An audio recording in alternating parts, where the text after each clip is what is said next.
Yo! Good day guys, and ito po muli si Daddy Bean and maligayang pagbabalik sa Daddy Bean channel. So, may nakita na akong balita, galing ito sa GMA Network, tungkol dito sa teacher na pinagsasabihan yung kanyang mga estudyante. No, although hindi malinaw dito kung ano talaga yung pinagmulan ng problema, kung bakit siya nakapagsalita ng mga ganito. Marami kasi ang nambabash sa kanya ngayon, hati ang opinion, no? Kasi yung mga words na ginamit niya, hindi maganda sa tenga. Although yung mga sinabi niya ay masasabi natin na may katotohanan naman, no? Pag pinakinggan nyo, sampulan natin. Naka-private na ang account ng nag-live pero may mga nakapag-record at upload nito. Ay, hindi ako Naka-private na pala. Ibig sabihin, ewan ko, hindi natin sure kung siya talaga yung nag-upload nito o ibang tao. Kasi pwedeng makasuhan yung nag-upload nito kung sino man, no? Pero kung ito ay live mismo ni teacher, walang kusa niya kasing na-share ito, open ito sa public, di ba? exam para lang hindi irespeto ng mga katulad yung wala pa namang nararating sa buhay. Yung hinanakit ni Cherno, parang mararamdaman natin yung parang hindi siya iginagalang ng kanyang mga estudyante.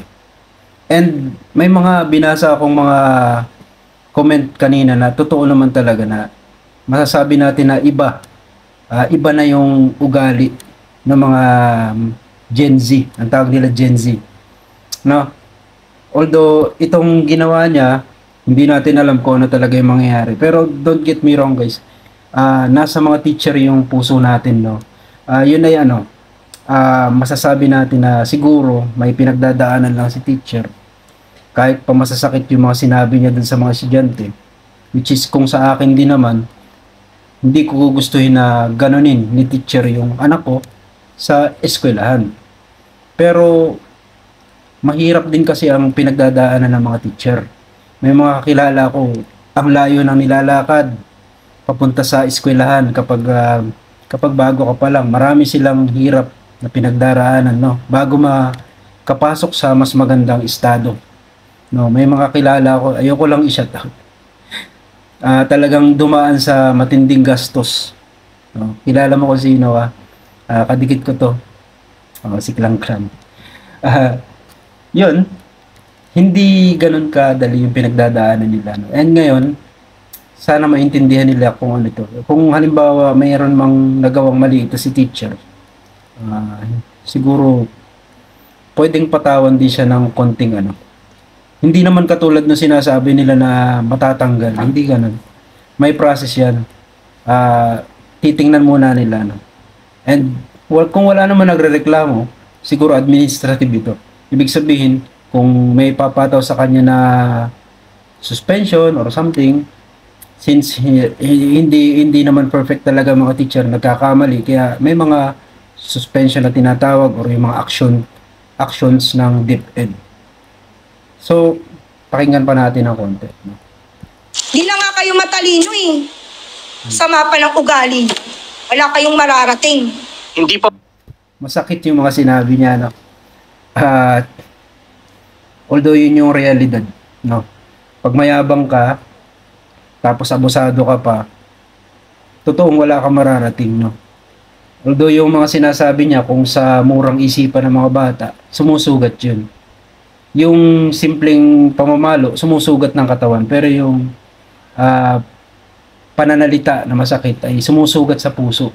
Kung minsan, hanggang ikinamatay na ng tao, hindi pa rin niya malimutan yun. Bago siya mamatay, nandun pa rin yung salita na binitawan ng isang tao sa kanya. So, sabi nga nila yung sugat gumagaling, pero yung sugat ng pananalita hanggat hindi siguro nagsusorry yung nagsalita sa'yo nun, malaki ang chance na hanggang ngayon naalala mo siya at may nararamdaman ka pa rin sa kanya kahit sobrang tagal na nung kanyang mga sinabi sa'yo, kahit pa ilang taon yan, 20 years, 30 years, yung sinabi mo sa kanya, ayun yung hindi niya malilimutan. Ibig sabihin, yung salita ang isa sa mga pinaka-powerful pagdating sa isipan ng tao. Although may mga pananalita naman na pwedeng gumising sa mga kamalayan, pero yung ganitong pagsasalita sa mga estudyante ay hindi makatutulong. Tingin ko lang yan, opinion ko lang. Bakit? Isipin nyo na lang guys, no? Kung lahat ng mga teacher natin ay ganito ang pamamaraan ng pagtuturo, 'di ba? Kung katulad nun, maswerte pa nga ngayon eh. Mga langilan na lang yung mga teacher na masasabi nating terror. Noon, sabi nga no iba na naranasan mong batuhin ng tsinelas, sorry. Yung chalk, naranasan kong batuhin kami ng chalk. May ka-eskwela ako na binato ng eraser. Kulang na lang yung blackboard ang ibato sa kanya or yung table. No? Kasi nga, wala siyang galang dun sa teacher. And yung teacher, hindi siya makapagtimpi. No?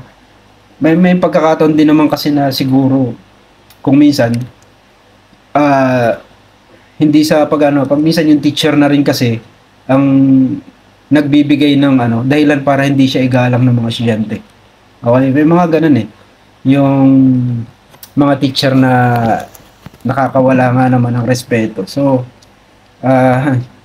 basta, yun lang masasabi natin, no? Hati ang, hati yung opinion ng mga tao pagdating dito sa mga pinagsasabi ni teacher. Pero huwag natin kalilimutan na kahit ano pa man yan, mga teacher pa rin yung pinagkakautangan natin ng ating mga ngayon, yung mga nalalaman natin kasi kung hindi sila matyaga magturo, asan tayo ngayon, di ba? Wag yung papakinggan yung mga influencers na nagsasabi na walang kwenta yung pagpasok sa school, mas okay yung diskarte, yung diploma versus diskarte. Wag niyo pakikinggan yun, sila lang yun. Mangilan-ngilan tao lang yung nagtatagumpay sa ganun. Ibig sabihin, mas ipursunin niyo yung pag-aaral kasi nandyan talaga yung para sa mga estudyante ito, nandyan talaga yung kinabukasan na maayos. Di ba? And mas maganda talaga, pakinggan din yung mga magulang. May nagsabi nga pala na dapat daw sa bahay talaga nagsisimula yung pagtuturo. Totoo yun. Yung mga teacher natin, alalay lang sila. Umaalalay lang sila. May katawagan din nalimutan ko na ang tawag din. Hindi naman alalay. Sila lang yung parang nagdadagdag ng mga good manners sa mga estudyante. Sila lang yung bumaback up. Pero ang talagang nasa unahan dapat niyan mga magulang. Sabi nga nila, yung teacher lang yung pangalawang magulang, pero magulang talaga ang dapat nangunguna sa pagtuturo sa mga anak mo. And turuan sila ng doon pa lang, bata pa lang, nandun pa lang parati sa bahay. Yun yung umpisa na dapat mo siyang turuan. Huwag mo siyang pababayaan gumala dyan kahit lalo na kung bata pa kasi wala siyang matututunan dyan sa kalsada kung may sa kalsada. Siguro yung pagiging street smart lang ang pagiging yun lang yung magiging skill niya. Pero pagdating sa modo siguro, mahahawa siya dun sa mga taong nakakasalumuhan niya since pare-pareho sila ng ugali doon. Parang ganun. Although hindi naman lahat ng taong kalye masama ugali, syempre. Iba kasi ang buhay sa kalye, no? May mga bata kasi pinababayaan sa kalye tapos pagdating sa school, akala nila ganun pa rin na pwede mong pagsalita na masama yung mga teacher, no? May mga karanasan nga ako dyan noon, kaya lang ayaw ko na ikwento, di ba? Marami tayong karanasan dyan tungkol sa mga teachers at saka mga students. Nababalitaan din naman natin. And so far hanggang ngayon naman, karamihan sa mga student and teacher relationship, okay naman. Wala naman tayong nakikitang maya't maya nagkakaroon ng ganitong issue, no? Kasi usually hindi naman talaga inilalabas yan sa social media. And nangyari nga lang talaga na ewan ko ba bakit nag-live ito si teacher. No, hindi ko rin alam yung buong kwento. Makikita natin siguro sa mga susunod na araw kung ano talaga yung nangyari dito at kung ano ang mangyayari kay teacher. Kasi Yun, may nagawa talaga siyang hindi maganda dito. No?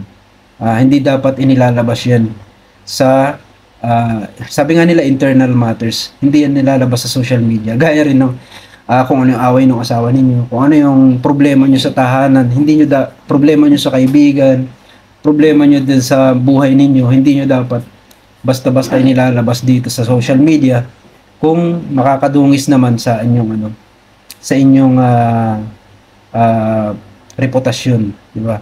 So ito, disabled na nga daw yung account niya, sabi nila, pero ewan ko, hindi rin naman natin siya kilala, no?